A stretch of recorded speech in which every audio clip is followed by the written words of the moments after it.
I think there's a lot of opportunity in Romania, especially because there's a lot of fiber deployments. So in other parts of the world, we have a lot of legacy infrastructure with copper, but I think there's a big benefit in Romania with using fiber from the very beginning, and you can get much higher speeds because of that increased capacity as well.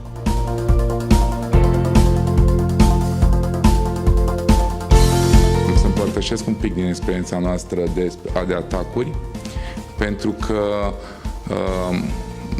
este, în opinia mea, a fost principalul risc pe care un business online îl are în acest moment, în mod special data centerele și cei care nu-și permit să-și blocheze propriul client.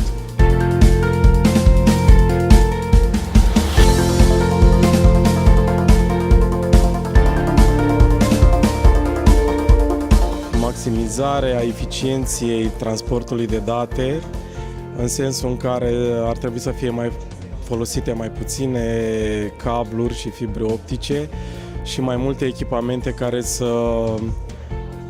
să facă transmisia datelor sau volumul de date transmis pe suport să fie mai mare. Asta este nevoie din două motive. Primul motiv ar fi că întotdeauna infrastructura va fi destul de scumpă și nici nu se poate ieftini sub un anumit nivel, pentru că e vorba de resurse care se folosesc la fabricarea cablurilor. Și în al doilea rând, datorită contentului care va fi din ce în ce mai mult de transmis pe rețelele de date,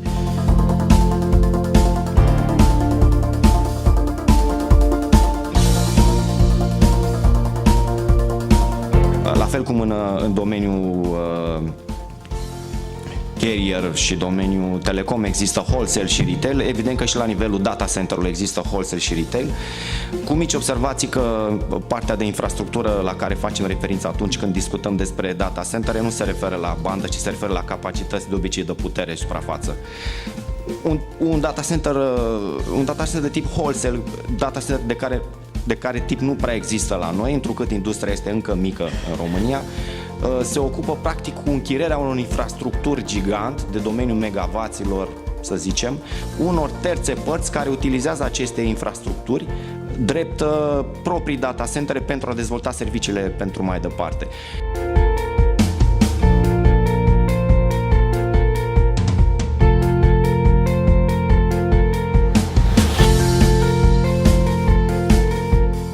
Operatorii mici se confruntă cu diverse probleme legate în principal de accesul la utilizatorul final, pentru că există tot felul de bariere, începând cu proiectul Net City, care impune anumite taxe și automat restricționează accesul operatorilor mici către utilizatorul final, și până la proprietarii de imobile pot să limiteze accesul impunând diverse condiții pe care nu le impun operatorilor mari, tocmai pentru că operatorii mari în general sunt priviți și altfel și sunt lăsați să aibă acces mai ușor decât cei mici.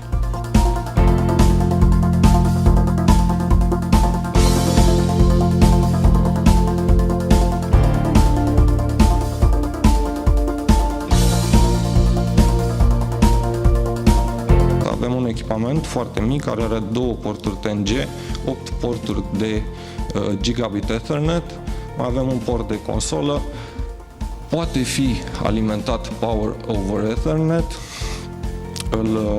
îl pot licenția să facă absolut tot, îl pot duce la client și pot totodată să-l administrez de la distanță, evident, și să văd tot ce se întâmplă pe linkul respectiv.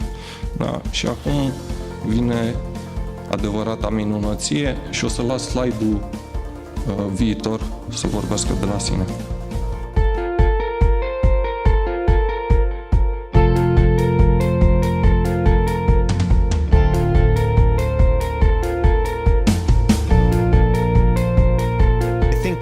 As we saw in the presentation that I gave, the evolution of the technology is that the speeds are getting faster and faster. So that's again able to transport high quality video and all the applications that we use. It's interesting, especially with all the mobile devices now. We expect all the content to be available at any time wherever we are, right? So it always has to be faster, more bandwidth, and more content for the user. So I think it's a real opportunity here in Romania for that.